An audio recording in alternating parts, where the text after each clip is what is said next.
Hello friends, अस्सलाम वालेकुम। तो कैसे हैं आप सब। तो दोस्तों, आज हम बात करेंगे बी आर टैग के बारे में कि बी आर टैग क्या होता है। तो सिंपली मैं क्या करता हूँ, अपना कोड एडिटर ओपन कर रहा हूँ, Ctrl+N, और इसे सेव कर रहा हूँ उसी HTML फोल्डर के अंदर। ठीक है, तो आज हमारा बी आर टैग का था, तो बी आर लिख के .html मैं एक्सटेंशन दे रहा हूँ। ठीक है, और इसे सेव करता हूँ। तो थोड़ा सा टाइम लगेगा एप्लीकेशन इंस्टॉल होते हुए। ठीक है, तो अब मैं क्या कर रहा हूँ, इसका बेसिक जो स्ट्रक्चर है वो मैं डिफाइन कर देता हूँ। ठीक है, HTML5, और यहाँ से मैं इसको रिमूव कर देता हूँ मेटा टैग को। ओके, ठीक है, और जो टाइटल है डॉक्यूमेंट लिखा है, यहाँ से मैं इसको बी आर टैग दे देता हूँ। ओके, और सिंपली मैं सेव करता हूँ, और बॉडी में आके मैं सबसे पहले हेडिंग डिफाइन कर देता हूँ H1। उसके अंदर मैं लिख देता हूँ, मैं लिख रहा हूँ अपना नेम लिख देता हूँ। ठीक है, आदिल फरीद। और सिंपल मैं नेक्स्ट लाइन में आता हूँ, यहाँ से पैराग्राफ डिफाइन कर देता हूँ।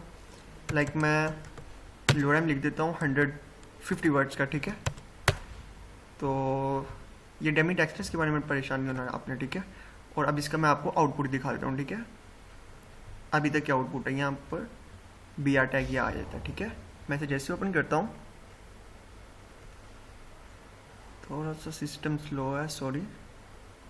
ओके, आप देख सकते हैं कि एक हेडिंग आ गई है आदिल फरीद के नाम से, और नीचे लोरेम एक डमी टेक्स्ट जो मैंने पैराग्राफ के अंदर डिफाइन कर दिया, और टाइटल ऊपर आ गया। ठीक है, अब मैं क्या करूँगा कि आपको बी आर टैग का यूज़ बता देता हूँ। ठीक है, मैं यहाँ सीट के पास आता हूँ, मैं यहाँ पर बी आर टैग लगाता हूँ। मुझे चाहिए कि जो एमिट लिखा है ना सीट के आगे, ये नेक्स्ट लाइन पे आए, तो मैं क्या करता हूँ, बी आर का टैग लगाता हूँ और इसे सेव करता हूँ।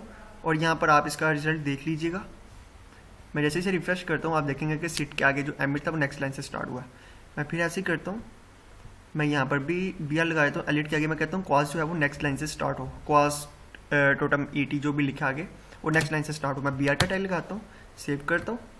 तो अभी आपको इसका मैं आउटपुट दिखा देता हूँ। यहाँ से मैं इसको रिफ्रेश करता हूँ, आप देखेंगे नेक्स्ट लाइन में चले जाता है। ठीक है, जितने मैं बी आर के टैग यूज़ करूँगा, मैं यहाँ पे फिर बी आर के टैग यूज़ करता हूँ। एक टैग यूज़ किया, ये दूसरा, ये तीसरा, 3 टैग यूज़ कर लिया। ठीक है, तो अगर आप इसको 3 बार यूज़ करना चाहते हैं तो इसको शॉर्ट वे से भी यूज़ कर सकते हैं। बी आर लिखना, और यहाँ पर आपने स्टडी डालना है, और कितनी बार लिखना है आपने, 3 बार लिखना है, 3 प्रेस करना और एंटर डाल देना। 3 बार बी आर टैग जो है वो खुद ब खुद आ जाएंगे। एक बी आर टैग ये है, मैं आपको दिखा देता हूँ कैसे है। यहाँ से एंटर, ये देख सकते हैं आप, 1 2 3। ठीक है, और मैं आपको यहाँ पे दोबारा ये करके दिखा देता हूँ। आपने क्या करना है, बी आर आना है, बी आर लिखना है। ठीक है, उसके बाद स्टडी डालना है। फर्स्ट करूँ मैं 5 बार बी आर डालना चाहता हूँ, 5 लिख के एंटर करना है, 5 बार बी आर आ जाएंगे। ठीक है, सिंपली मैं सेव करता हूँ और मैं इसका आपको रिजल्ट दिखा देता हूँ। ठीक है, मैं इसको सेव करता हूँ और आपको इसका रिजल्ट दिखा देता हूँ।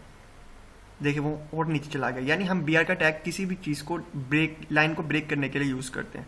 होप है आपको लेक्चर बी आर टैग के बारे में समझ लग गई होगी। तो अगर काइंडली आपको समझ लग गया तो चैनल को प्लीज़ सब्सक्राइब कर दीजिएगा, और अपना ख्याल रखिएगा। अल्लाह हाफिज़।